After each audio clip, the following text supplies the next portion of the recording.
இஸ்ரோவில் என்ன நடக்கிறது? இந்தியாவின் பெருமைமிகு விண்வெளி ஆராய்ச்சி நிறுவனமான இஸ்ரோவில் இருந்து விஞ்ஞானிகள் கொத்து கொத்தாக வெளியேறுகிறார்களா அல்லது திட்டமிட்டு வெளியேற்றப்படுகிறார்களா? இந்தியாவின் ஆகச்சிறந்த விஞ்ஞானிகளின் மூளையை தனியார் கார்ப்பரேட் நிறுவனங்களுக்கு தாரை வார்க்கிறதா பாஜக அரசாங்கம்? விக்ரம் 1 என்கிற தனியார் ராக்கெட்டின் வெற்றிக்கு பின்னால் ஒளிந்திருக்கும் விண்வெளி அரசியலின் அதிர்ச்சி பின்னணி என்ன? வாருங்கள் இந்த காணொலியில் பார்க்கலாம். 1969 ஆகஸ்ட் 15ஆம் தேதி டாக்டர் விக்ரம் சாராபாய் என்ற ஒற்றை மனிதனின் கனவால் தொடங்கப்பட்ட அமைப்புதான் இந்த இஸ்ரோ. அன்று மாட்டு வண்டியிலும் சைக்கிளிலும் ராக்கெட் பாகங்களை சுமந்து சென்ற விஞ்ஞானிகள் இன்று உலகையே இந்தியாவின் பக்கம் திரும்பி பார்க்க வைத்துள்ளனர். நிலவில் தண்ணீர் இருப்பதை முதலில் உலகிற்கு சொன்ன சந்திராயன் 1, முதல் முயற்சியிலேயே செவ்வாய் கிரகத்துக்கு சென்ற மங்கள்யான், நிலவின் தென் துருவத்தில் தடம் பதித்த உலகின் முதல் நாடு என்று வரலாற்று சாதனை படைத்த சந்திராயன் 3 என பல்வேறு சாதனைகளை படைத்துள்ளன. நாசா போன்ற புகழ்பெற்ற ஒரு விண்வெளி அமைப்பு ஒரு திட்டத்திற்கு 2 லட்சம் கோடி செலவு செய்யும் போது வெறும் 13,000 கோடி பட்ஜெட்டில் மிக குறைந்த செலவில் நிறைந்த திறனோடு இஸ்ரோ காட்டிய வித்தை தான் உலக அரங்கில்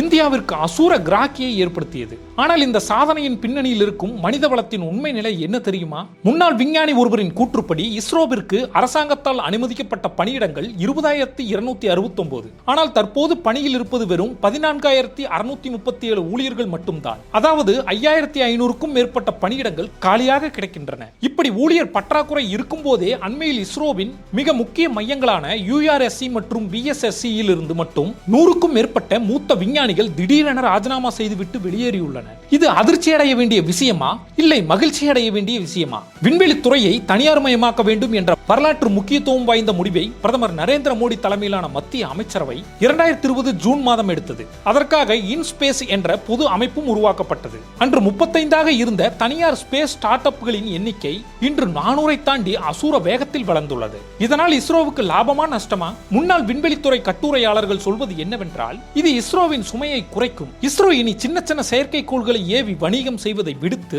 மனிதனை விண்வெளிக்கு அனுப்பும் ககன்யான், இந்தியாவின் சொந்த விண்வெளி நிலையமான பேஸ் போன்ற பிரம்மாண்ட திட்டங்களில் கவனம் செலுத்த முடியும். ஆனால் மறுபுறம் அரசு பணியில் இருக்கும் விஞ்ஞானிகளுக்கு தனியார் நிறுவனங்கள் பல மடங்கு கூடுதல் சம்பளத்தை வாரி இறைத்து தங்களின் பக்கம் இழுக்கின்றன.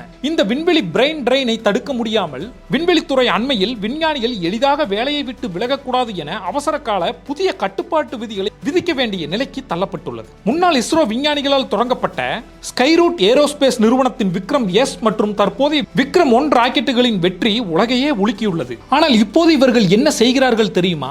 விண்வெளி உலகத்தில் ஒரு ஓலா ஊபர் கார்பூலிங் மாடலை கொண்டு வந்துள்ளார்கள். உலகில் இருக்கும் சிறிய ரக செயற்கை கோள்களை மிக குறைந்த செலவில் 3D பிரிண்டிங் தொழில்நுட்பத்தில் இன்ஜின்களை தயாரித்து கேப் டு ஸ்பேஸ் என்ற முறையில் வாடகைக்கு ஏவி லாபம் சம்பாதிக்கிறார்கள். ஆனால் கேள்வி என்னவென்றால், இஸ்ரோவில் ஏற்கனவே 25% ஊழியர்கள் பற்றாக்குறை இருக்கும் போது முக்கிய விஞ்ஞானிகள் இப்படி தனியார் நிறுவனங்களுக்கு மாறுவதால் இந்தியாவின் கனவு திட்டமான ககன்யான் தள்ளி போகுமா?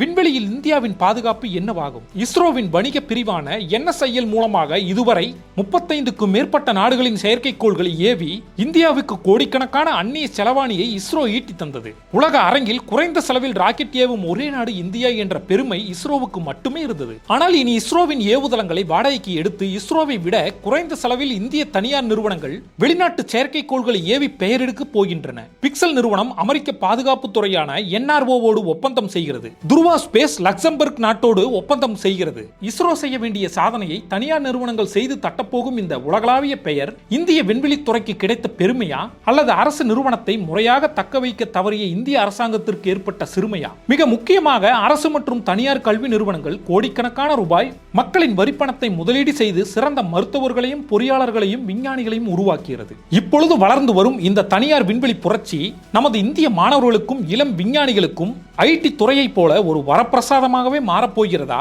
இந்தியாவிலிருந்து உலக நாடுகளுக்கு செயற்கைக்கோள்களை செய்து கொடுத்து $பில்லியன் அந்நிய பணத்தை ஈட்டப் போகிறோமா? அல்லது அமெரிக்க ஐரோப்பிய நாடுகளின் பெரிய விண்வெளி தேவைகளுக்கு இந்திய விஞ்ஞானிகளின் மூளையை வெறும் மலிவான ஜாப் ஒர்க் செய்யும் கூலிகளாக மாற்றப் போகிறோமா? தனியார் நிறுவனங்களின் வளர்ச்சி விண்வெளி துறையில் புதிய வேலை வாய்ப்புகளையும் புதிய பொருளாதார வளர்ச்சியும் கொண்டு வரும் என்பது உண்மைதான்.